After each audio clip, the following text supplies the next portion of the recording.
कौन बनेगा करोडपती 16 सीझन सुरू झालाय. त्याआधी कोणत्याही स्पर्धकाला यश मिळालेलं नाही. शोमध्ये काही स्पर्धकांना जॅकपॉट लागतो तर काही स्पर्धके सुरुवातीलाच खेळातून बाहेर पडत असतात. दरम्यान नुकत्याच प्रदर्शित झालेल्या एका एपिसोडमध्ये अमिताभ बच्चन यांना एका स्पर्धकाच्या गंभीर आजाराविषयी कळलं. राजस्थानच्या राहणाऱ्या स्पर्धकांच्या मदतीला अमिताभ हे स्वतः धावून आलेत.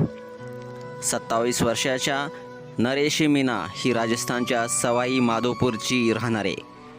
तिनं बिग बींना सांगितलं की तिला 2018मध्ये ब्रेन ट्यूमरचं निदान झालं आहे आणि 2019मध्ये तिची एक सर्जरी देखील केली. खरं तर तिचा हा ट्यूमर अशा ठिकाणी आहे जो तिथून काढता येणं खूप कठीण आहे. तर दुसरीकडे तिच्या आईने तिच्या ऑपरेशनसाठी सगळे दागिने विकले. आता उपचार करण्यासाठी लागणारी रक्कम मिळवण्यासाठी नरेशी ह्या शोमध्ये आलेली आहे. नरेशीने यावेळी हे देखील सांगितलं की तिला प्रोटॉन थेरपी करण्याचा सल्ला देण्यात आलेला आहे. ही सगळ्यात महागडी ट्रीटमेंट आहे. ही ट्रीटमेंट करण्यासाठी 25 ते 30 लाख रुपये लागतात. नरेशीच्या तिच्या आजाराविषयी सांगितल्यानंतर अमिताभ बच्चन मात्र भावूक झाले. अमिताभ बच्चन यांनी प्रोटॉन थेरपीसाठी लागणारा सगळा खर्च करण्याचं प्रयत्न करणार असल्याचं सांगितलं.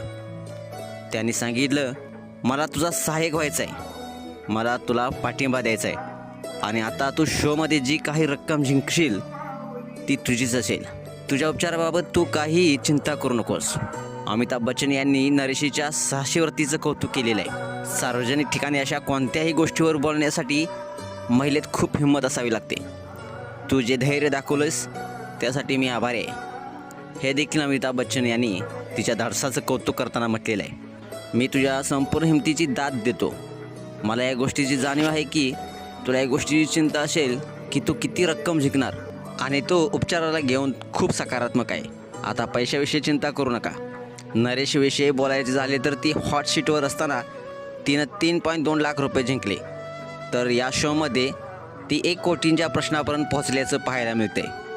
मित्रांनो, अशाच बातम्यांसाठी तुम्ही आताच या SS स्पोर्ट्स या चॅनेलला सबस्क्राईब करा आणि अपडेट देखील राहा. धन्यवाद.